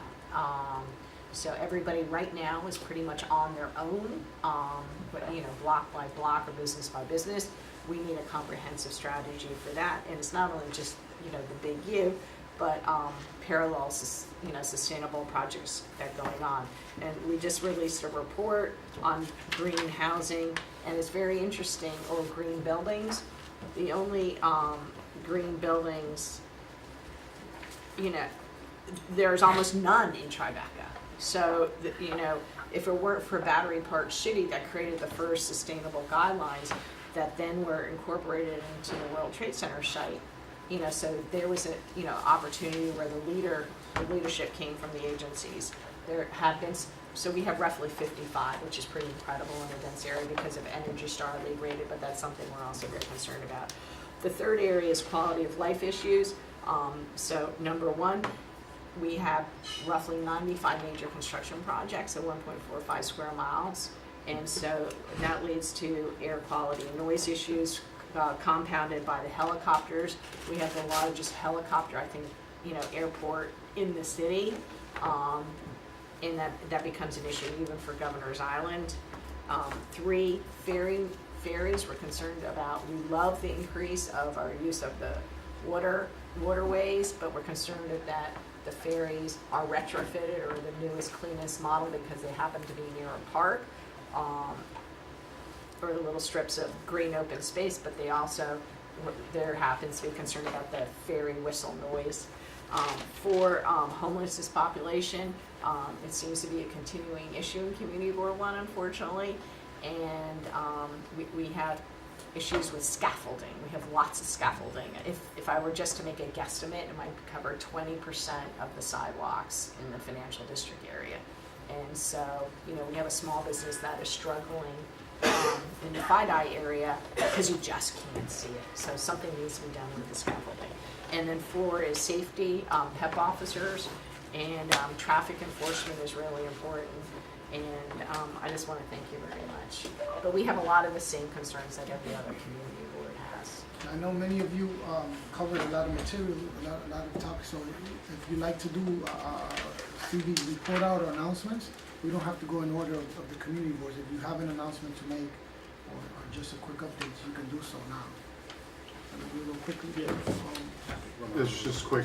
All right, so in the summer, Community Board 12, we held our Committee of the Whole. It was very impressive. We got a large turnout. We utilized the Committee of the Whole this year to do a preliminary discussion around the budget, but with all of the district service cabinet members.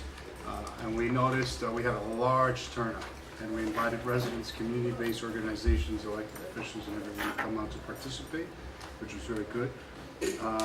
Committee Board 12, I'm in discussion with Mr. Perez because we have some vacancies.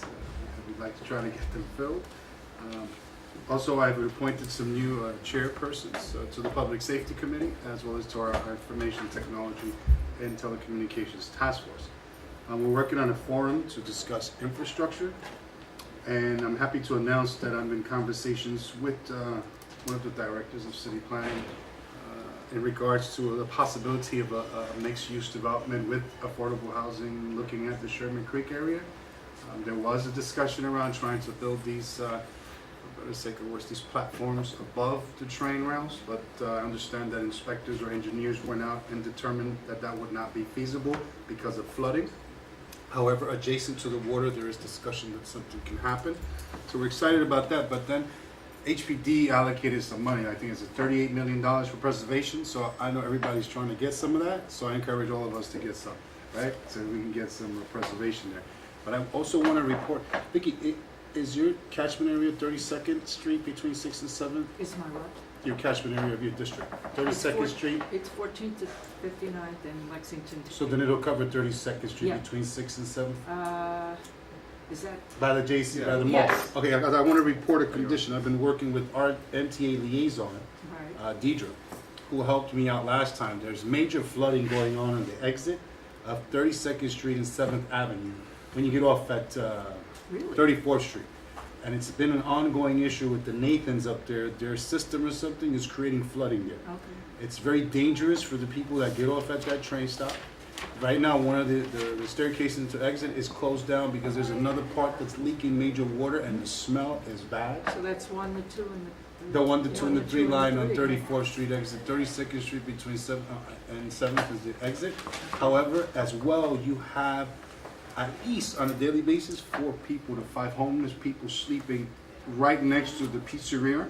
There's a pizzeria there, and then there's homeless people sleeping there, and then you have hundreds of people trying to get out. And that's on 32nd between 6th and 7th. And speaking about the homeless, that block has at least an easy 20 to 30 homeless people In the last year, on that block. has everyone seen the increase in homelessness? It's just, it's so 32nd evident Street.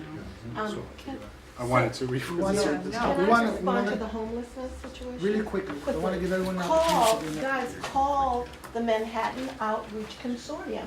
They are getting major funding for the homeless. They're supposed to do the outreach to the homeless. And maybe they're concentrating in areas, I know they're in Tompkins Square Park, and so they can begin I'll just to Google. focus in that area. Okay. George, has Yes, can I just ask him, have you reported that to Wally at all? Your district manager? Yeah. Well, you know, I've been using my contacts and That's okay. liaisons to help. No, that's okay, You I know. will Sorry, do you it guys- today. But Wally is your district manager? Yeah, I'll call him Next, today. David?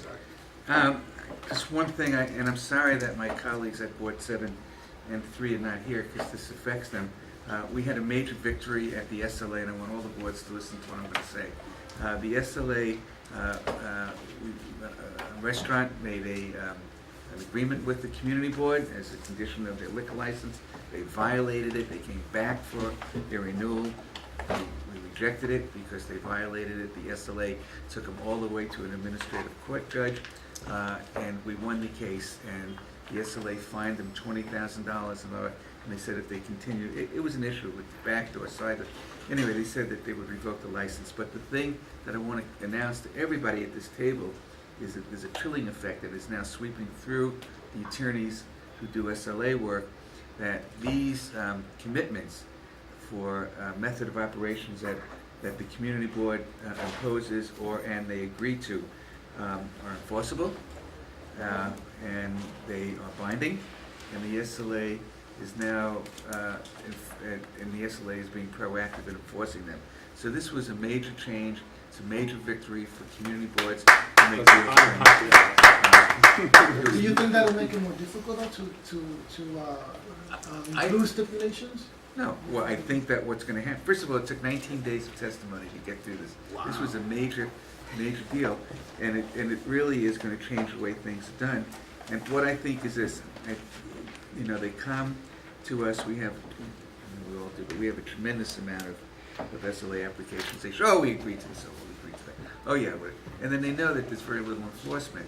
So now I think the message is, careful what you agree to because they are enforceable. The SLA will go after you. You will get your liquor license revoked if you don't shape up. And so I think it's going to be a much more careful commitment to what they agree to. It's not going to be anything to say anything to us in order to get their liquor license. We close and we say you can't stay open past midnight or o'clock. And they stay there till 4 o'clock. So I'm going to say that this is. I'd like to write a little article about it. Actually, it was a major SLA victory that is going to permeate throughout. These 5 boroughs, but particularly here in Manhattan. Thank you. Thanks. Next? Oh, yeah, okay. So, yeah, we actually also, I wasn't going to mention that, but we actually also had recently an SLA hearing for a couple of establishments that had violated their method of operations, and it seemed to our committee members that perhaps we should be advocating for better powers of enforcement for the SLA because there are some limitations. So I won't go into that, and we're going to flesh that out a little bit more. But I did want to let the entire Borough Board know that based on, again, the East 25th Street sanitation garage, the sanitation department has indicated to electeds in our district that they are planning on doing 2 separate ULURP applications for 1 block. Not really sure how that's even scheduled or planned.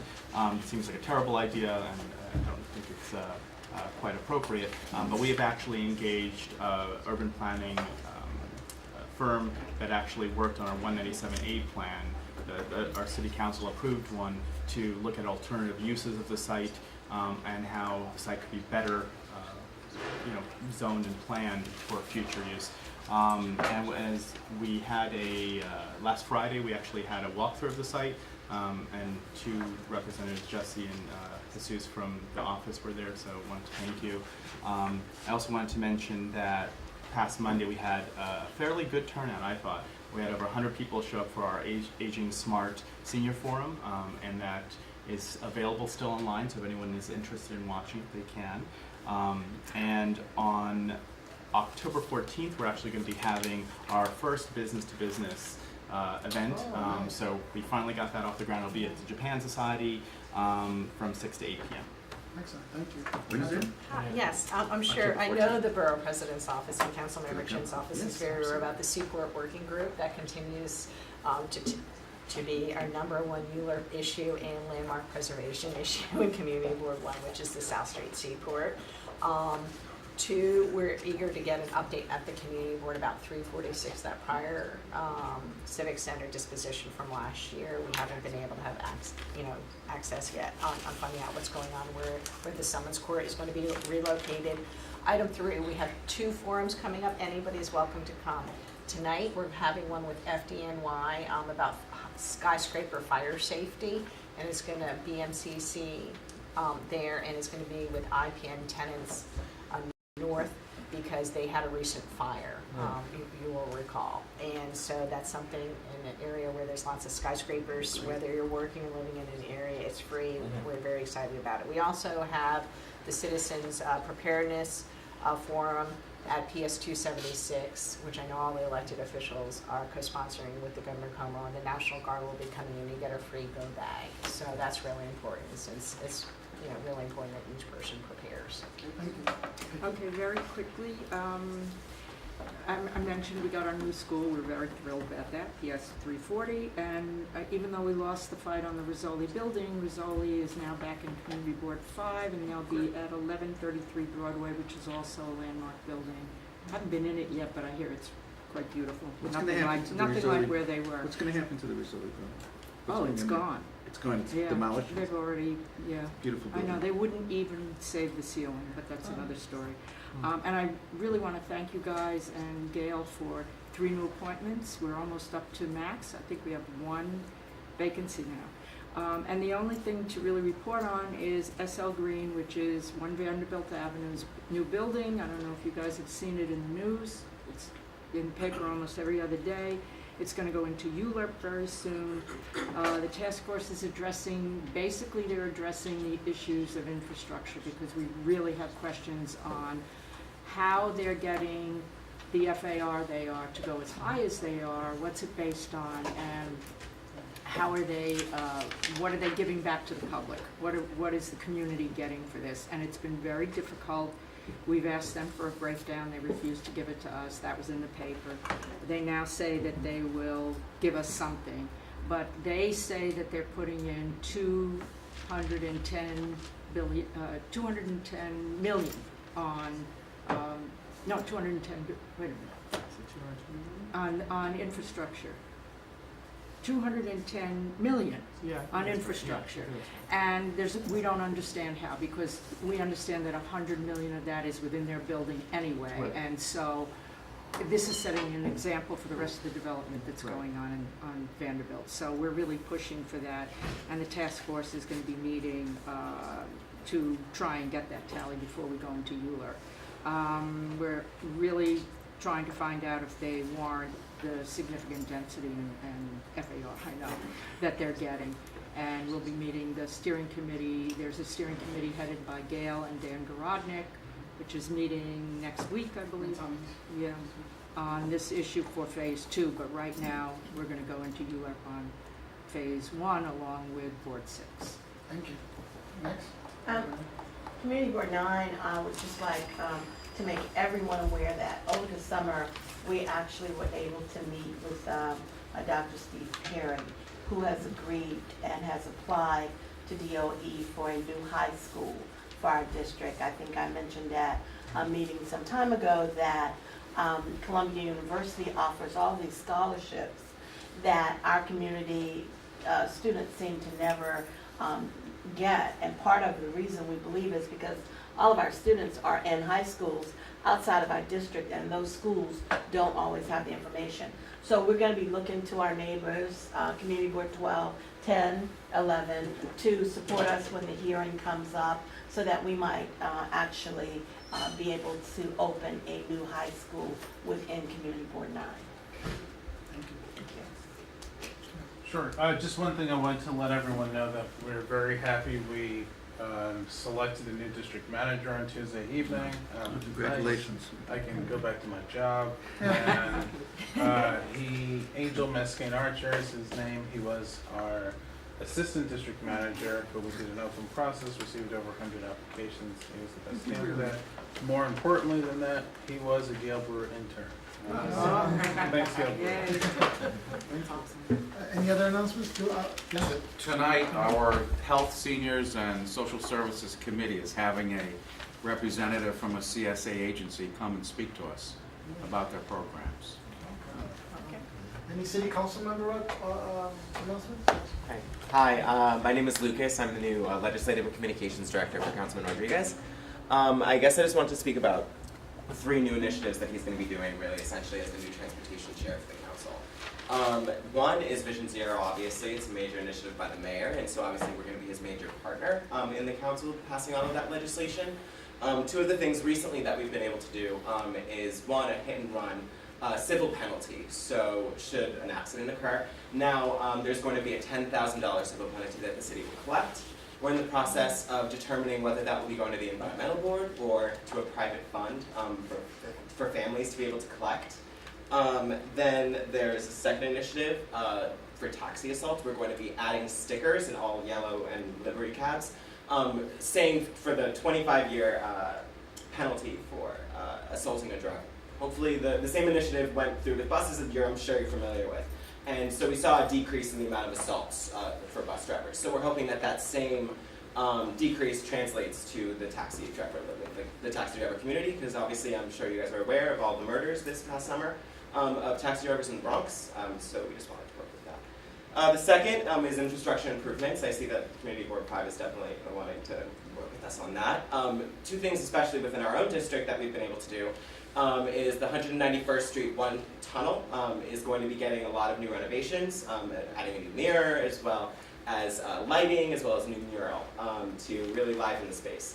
As well as the George Washington Bridge bus terminal at 178th Street is entirely being renovated at the time, like right now actually. So hopefully within a year that will be no longer of light to the community. And so obviously since that's an initiative, hopefully we can set up some sort of meeting to work with that, to work with you guys on that. And then third is really the democratic use of streets. So the council member is really very much committed to expanding bike lanes throughout the entire city, as well as BRT lines, not just SBS lines, but actual rapid transit. Right now, we are in talks with Councilman Richard's office from Queens about potentially installing a bus rapid transit line in Queens to go all the way from Queens all the way down through I think it's Woodlawn Boulevard, that really is what we're looking at. That corridor, adding a rapid transit line, a raised platform in the middle of the road to have that actually be a dedicated rapid transit line. So yeah, those are the main 3 things that we're working on right now. Any other council? Hi, Dr. Quincy from Councilmember Mendez's office. Right now, obviously, something that we continuously work on is preserving affordable housing, because you can always talk about increasing affordable housing, but if you don't fight to preserve it, you have to find even more affordable housing.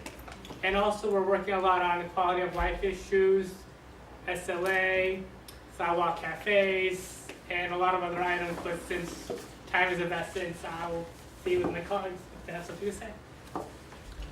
Thank you. Joseph Strong from Councilmember Ben Kalis's office. I just want to announce that we are going to be doing the full PB cycle, starting out with neighborhood assemblies. This week is this Sunday is our first neighborhood assembly, and it will be on Sunday at the Stanley Isaacs Senior Center. Thank you. So, in the Borough President's office, many of you already saw the announcement. We're very happy to have Lucille Sanhai on board as our Director of Community Affairs, so welcome. I know she's made it out to some community full board meetings already, and I know she's looking forward and excited to making that out to the rest of them. We'd like to thank Manhattan Neighborhood Network again for filming our Borough Board meetings, and they're all uploaded on the Manhattan Borough President's website, in case you missed them or want to catch them, and maybe some of them go viral, right? David, shouldn't all your comments go viral, right? No? Shouldn't they all go viral? So, if I could have a motion to adjourn? So moved. Second? Hearing no opposition, have a great rest of the day. Thank you.